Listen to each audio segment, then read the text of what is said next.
Let me share a simple truth with you, one that can quietly shake the way you see the world. Your life doesn't magically change when circumstances change. It begins to change the moment you change how you meet those circumstances. Complaining, a reflex most of us have practiced for years, is like an invisible chain that keeps you tied to frustration and powerlessness. But the moment you decide to stop complaining, you choose a different path, the path of inner freedom, the path that Stoic philosophy has been pointing to for over 2,000 years. From that moment on, a silent revolution starts inside you, and soon enough, the world around you starts to reflect it. Think about your own days for a second. You wake up, scroll through your phone, see bad news and feel uneasy. You step outside into traffic, you get irritated. At work, a colleague is late, you get annoyed. You get home, the kids make a mess, you lose your patience.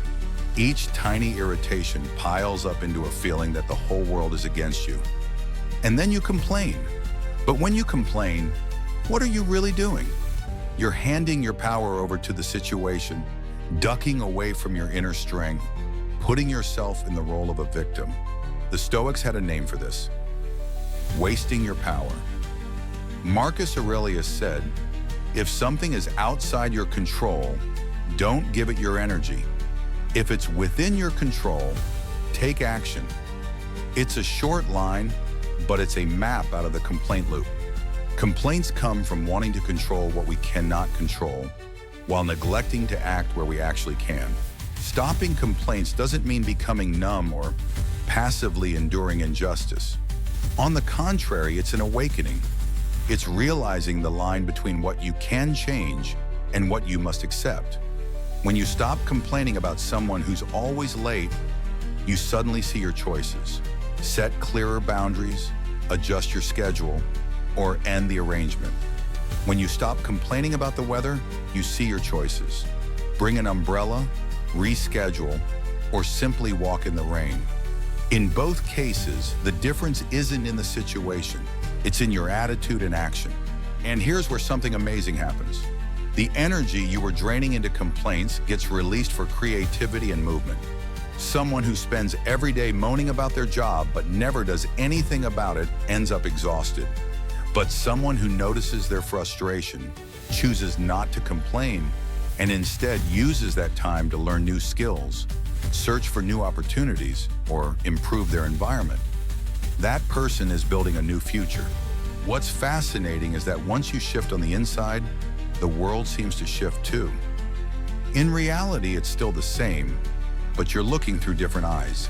Epictetus, the freed slave who became a Stoic teacher, said, "They can chain my hands and feet, but not my will." That isn't just a statement about freedom. It's a reminder that complaining doesn't free you. Acceptance and action do. Stopping complaints also does something else you might not expect.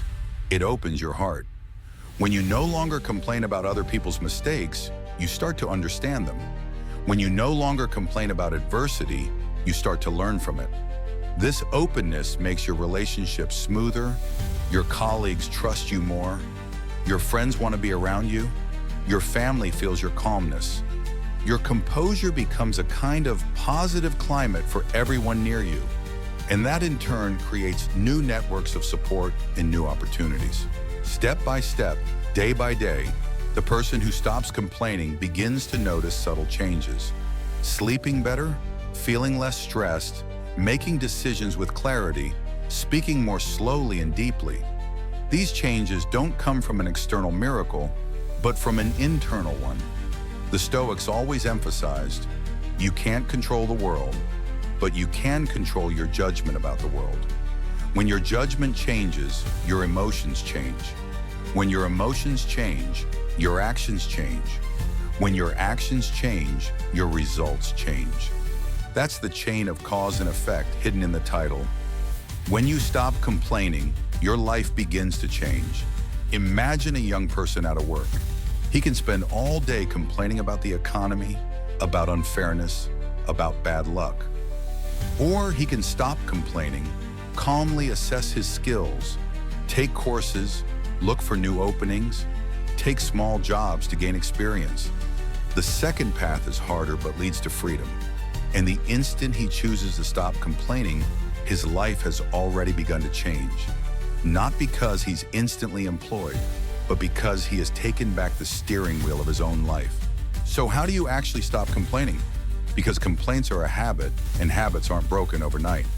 Stoic practice offers 3 simple moves. Notice. Each time you feel the urge to complain, pause. Name what's happening. Sort. Ask yourself, is this within my control? If it isn't, let it go. If it is, take action. Replace. Swap the complaint for a constructive question. What can I learn here? What can I do right now? At first it's hard, you'll slip. But instead of complaining about yourself when you slip, you smile, breathe, and keep practicing. Because stopping complaints isn't a fixed state, it's a training, like working a muscle.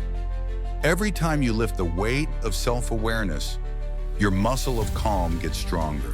As you progress, you'll discover something interesting. Complaining stops being tempting. It no longer gives that momentary release it used to. Instead, it feels like a waste. In its place, you'll find the lightness of acceptance, the excitement of action, and the quiet of silence. That's the reward of the journey. And from there, the human values start to shine. Someone who stops complaining becomes someone who listens, who understands, who inspires. They don't use complaints to bond with people. They use understanding. They don't fill space with negative energy. They create new things. And because of that, they become a point of support for others. This matters even more in today's world, where social media rewards outrage and whining with attention. Choosing not to complain isn't just a personal choice, it's an act of courage. You're no longer following the crowd, you're taking the awake path. And that wakefulness spreads. Your family feels it, your colleagues feel it, your friends feel it. You become living proof of the saying, be the change you want to see in the world. Looked at from an even wider angle, stopping complaints is also a lesson in humility. You stop demanding that the universe run by your script, and you learn to flow with its laws. The Stoics called this living according to nature, not retreating into the woods, but recognizing the constants. Everything rises and falls. Everything has its season. When you see this, you stop labeling adversity as unfair and start seeing it as part of life's training ground. Someone who builds that attitude no longer gets easily swept into anger, envy, or self-pity. They might feel sad, they might feel disappointed, but they don't stay stuck there. They get up, take the lesson, and keep moving. And gradually, their life takes on a new shape. Less drama, more substance. Less blame, more action. Less complaining, more calm. That is the deeper essence of the change in your title. Life doesn't begin to change by magic. It changes because you change your patterns of thought, emotion, and action. And then everything outside, work, relationships, mental health, starts mirroring that inner shift. This isn't abstract theory, anyone can test it. Starting today, pick one area you complain about the most: your job, a relative, even yourself. Each time a complaint rises, pause, breathe, ask, can I change this? If yes, plan. If no, release. Track the difference after a week, a month. You'll be surprised. That's the road to freedom. Nobody can live your life for you, just as nobody can complain for you. Only you can choose. Complain or stop complaining. And only you can experience the quiet miracle that begins the moment you choose. Stoic philosophy, with all its seemingly dry sayings, is really a very practical art of living. It doesn't promise to make you perfect. It helps you become proactive, calm, and deep. And stopping complaints is one of its very first steps. By the time you've listened to this point, you might be wondering, can I really stop complaining? The answer is, you don't have to be perfect right away. You just have to start. Every day, a little less complaining, a little more acceptance, a little more action. Every day like that, you're clearing the way for a new life. The life where you're no longer a victim of circumstances, but the captain of them. Picture yourself waking up one morning. Instead of dreading the irritations ahead, you think, today I'll respond differently. Instead of complaining about traffic, you listen to an inspiring podcast. Instead of complaining about a coworker, you focus on your work. Instead of criticizing yourself, you encourage yourself. By the end of the day, you notice you're lighter, calmer, more effective. That's your life beginning to change. The change may not be dramatic, but it's real and lasting. It doesn't happen overnight, but it becomes clearer each day. And one day you look back and realize you've stepped out of the complaint loop without even noticing. You're calm in adversity, steady under criticism, clear when making choices. By then, you haven't just changed your own life. You've become an inspiration to others. And that is exactly the spirit of motivation you're aiming to share.